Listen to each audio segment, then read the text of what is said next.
Welcome back for the third time, JD, the Jungle Dude. Thank you for having me back. Yeah, it's fun. And today we're going to talk about my grandfather's Korean War knife. I found this by chance in the basement, wanted to get some touching up done on it. Well, first off, the handle, pretty much even with this screwed in, every piece of this was wobbling. Which is not good. You could probably, lose an eye or something with that. And then all along here was dented, and the tip was completely bent. And so Ben Spangler from Spangler Forge did a great job fixing this.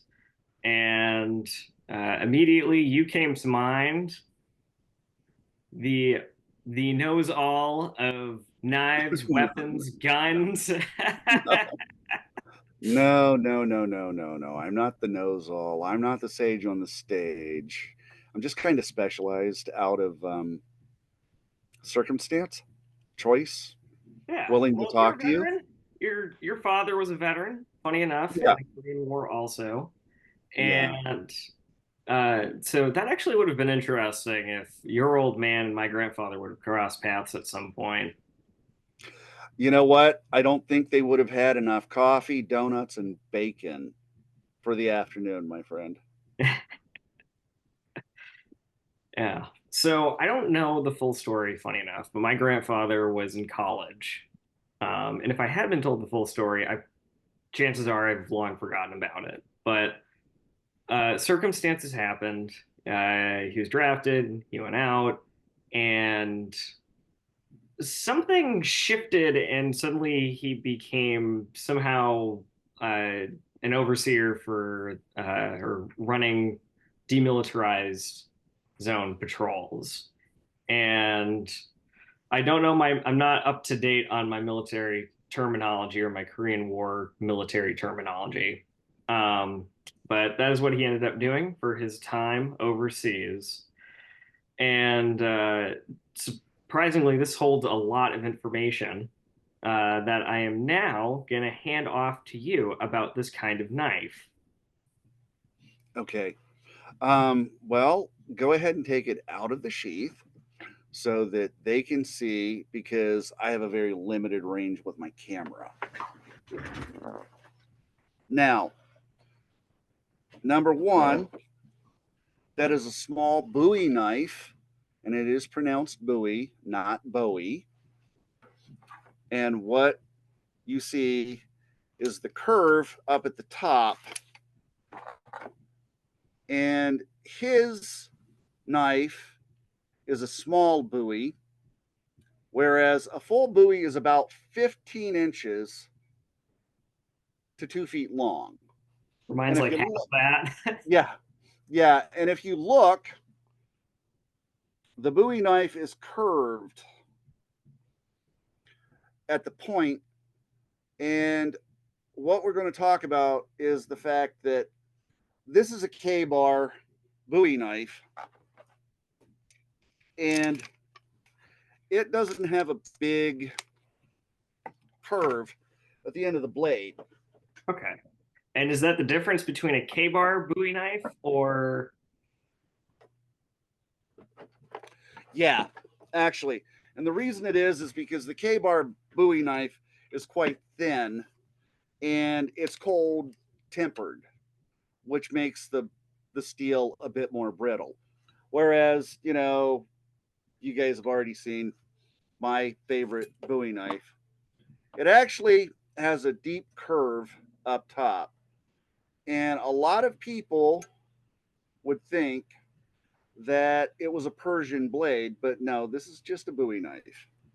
And with a Bowie knife, the reason it has the curve is to give a weight on the blade. So with your grandfather's knife, it's what's called a dog's head, but it's a full head. And the reason it's called a dog's head is because it was probably used for medical purposes, general field knife, or combat engineer. Now, With medical, that knife was a Bowie, and I'll show you my commemorative CBs, and the CBs were the combat engineers for the Navy, and they would set up a perimeter with different mines, traps, what have you. But at the same time, they had to give a place for the Marines to land. Now, with mine, it's a commemorative, and you can see that it has a dog's head, and the dog is wearing an eye patch, and it has crossbones behind it. Now, the reason it's called a dog's head, whereas yours is called a full head, and so is a K-bar, is a dog's head, as I drop things, a dog's head is about a half pommel. Okay. But the dog's head was made this way because this wasn't just a fighting knife and a field knife. This was made to be used as a tool. Here's the difference. Your blade is heat tempered, whereas mine is cold tempered. A heat tempered blade could pry things up, whereas a cold tempered could not. Now you could hammer all day with the butt, the pommel of this knife, and yours, and the K-bar, because it was steel. Mine's covered with lacquer, yours is covered with nickel. And as you can see with the dog's head on mine, it's got a lanyard hole through it. You could actually, most people would have a pocket that they would put the sheath in, or they would have the sheath sewn in or onto their uniform, and they would attach a lanyard through the actual hole, and then they would attach it to their belt or a suspender or whatever that was handy. That way they didn't have to go looking for the knife, they could just pull it up. And there were even paratroopers that would use dogs' heads as their field knife and use the lanyard for circumstances like when they were in trees and they had to cut their parachute line so they could go out of the tree, of course, because you don't want to be hanging in a tree while people are walking around with guns of any kind. And in combat, that was a big thing. Um, Now, with your grandfather doing patrols in the demilitarized zone, I would say that he was probably attached to a combat engineer unit. And a combat engineer is exactly what it says. They go out and build things uh, to attack or defend. And a lot of times, if it's a demilitarized zone, that means that's neutral ground, a no man's land. And so they don't want anybody from either side cheating and going through the demilitarized zone. And with the knife, if you could go ahead and bring it up so that I can talk a bit more about it and why the knife was bent, was because basically that wasn't just a weapon, it was a tool. And a lot of times these knives got issued into toolboxes, field packs, for both combat engineers and medics, essentially. Now, um, dealing with the combat engineer, the reason you have a different hilt, if you can see at the spine of the blade, the back of the blade, it's shorter. That was because they could actually run wire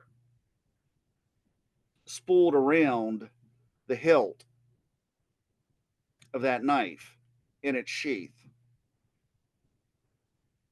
The Okay. pommel, the pommel of it,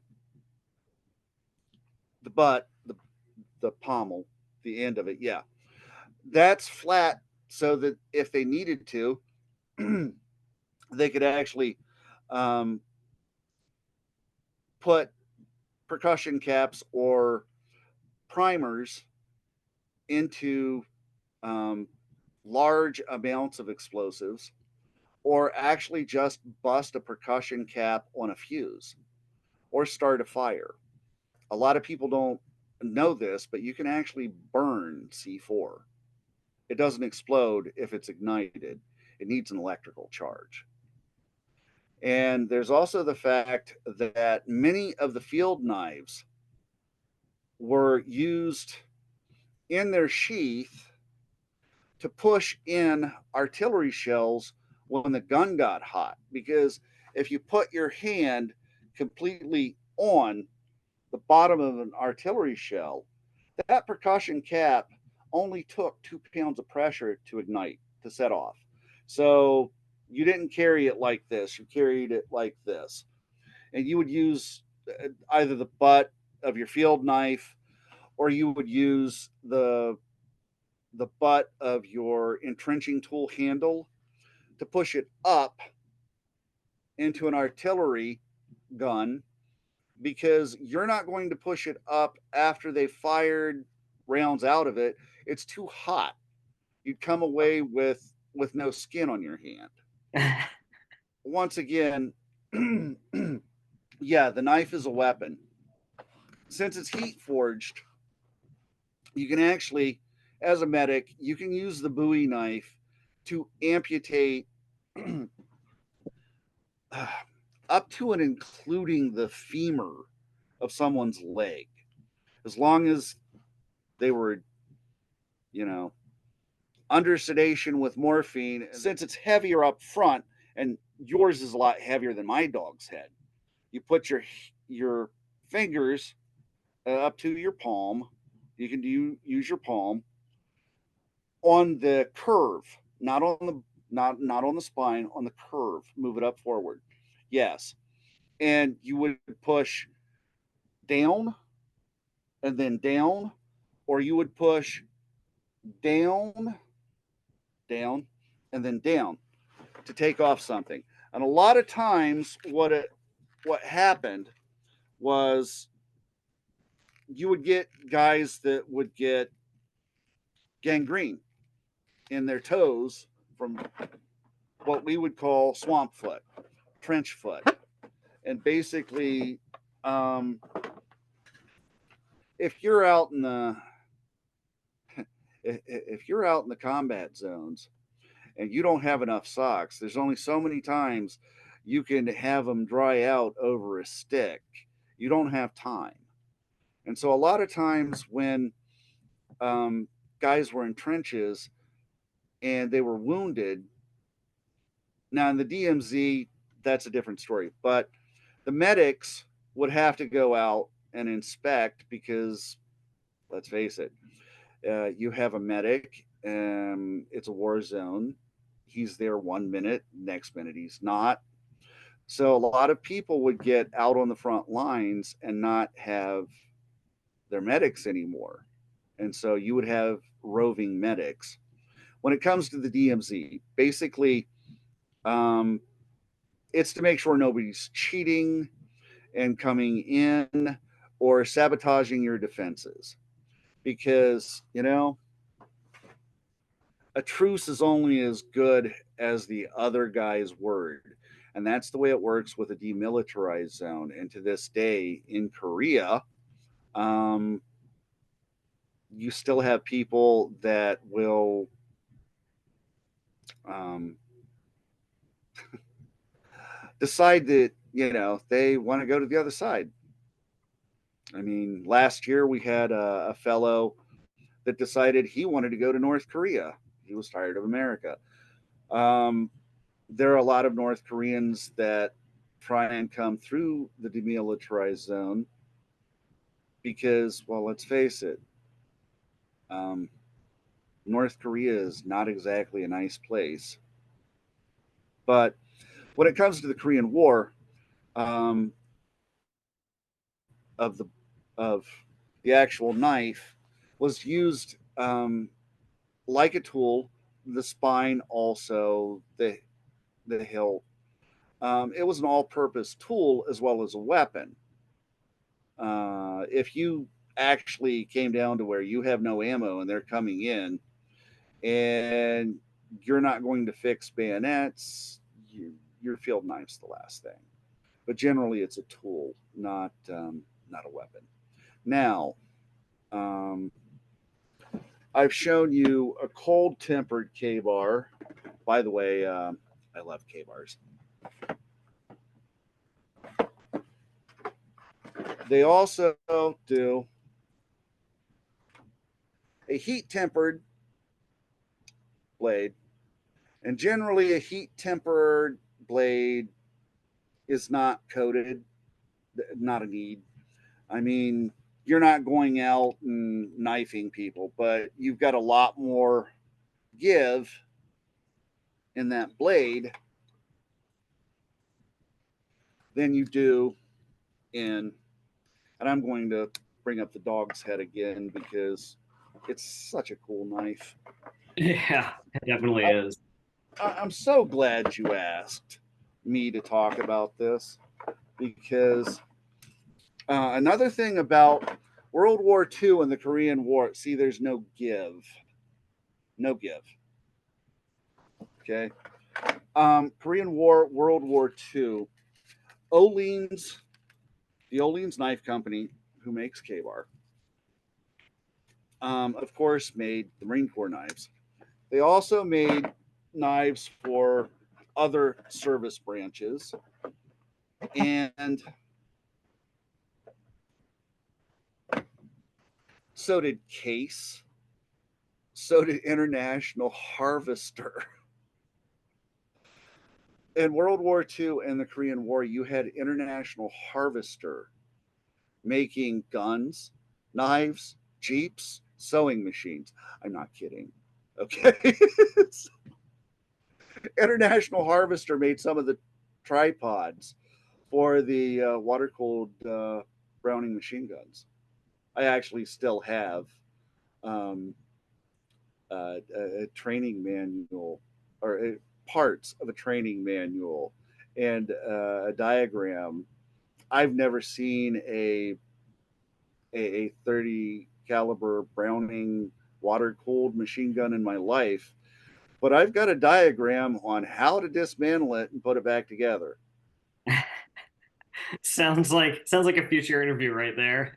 Yeah, I mean but since we're talking about this in K bar, um, they don't sponsor me for anything. I wish, but um, as you can see, this is a Japanese style blade. But the one thing with a K bar, it's always a field knife. Anytime you get a knife from the Olean's Knife Company, it is a tool. With my small hunting dog's head, you can see it's got a dog's head. Very small dog's head. Yeah, but the thing is this is a hunting knife, but it's still a tool. It's not just a blade. It's for skinning and dressing the the game out. Now, This could have also been used as a flint for starting a fire too. That dog. yes, yes. As a matter of fact, um, as I was discussing hitting percussion caps with the dog's head, number one, you don't want to use the spine or the blade of a knife in in a flint and steel practice. And the one thing about flint and steel, unlike a Zippo, it doesn't have a wick, and if it's wet, it still sparks. As you can see on the sheath of my dog's head, there are rivets, and those were actually to help keep you in line, and you could use your sheath like a razor strop. And you would bring it down, you would strop it like barbers would strop razors. Now, as for me, when I sharpen a knife, I don't have any razor strops in my sharpening kit, but I do have a worn leather belt, and it's got a rough side and it's got a smooth side. So when I sharpen my blades, I'll take it off the stone, and a lot of times with oil still on it, I'll strop it on the leather. Two reasons: it makes the blade shinier, and it also helps seal the edge, because when you sharpen a knife, a lot of times you'll get a feathered edge. Microscopically, you can see it. It looks kind of like a bird's feather. And so when you strop it, it takes those rough edges off, and it makes it smooth and keen. The maintenance, were these designed to be easily maintained? Yeah. Um, the thing with the knife you have there, whereas the K bars have an actual coating on them to resist rust. Yours is actually not coated; it's chromed, because the chrome um, would be used to sometimes conduct heat, whereas the cold tempered, no. But also, the fact of the matter is if you're going out to do a commando mission, you don't want a shiny blade. But a lot of times when they would amputate, um, they would cauterize. And so they would actually heat the blade and lay it across the wound that they just cut off. Especially, number one, gangrene, there is no cure for, and it spreads. If you do not amputate, it'll kill. It gets in the bloodstream and kills. So, yeah. Yeah, nasty business. All right. Is there anything else you'd like to say, JD? Thanks for having me on. All right. Thank you for coming back. Wishing you all peace and peace of mind.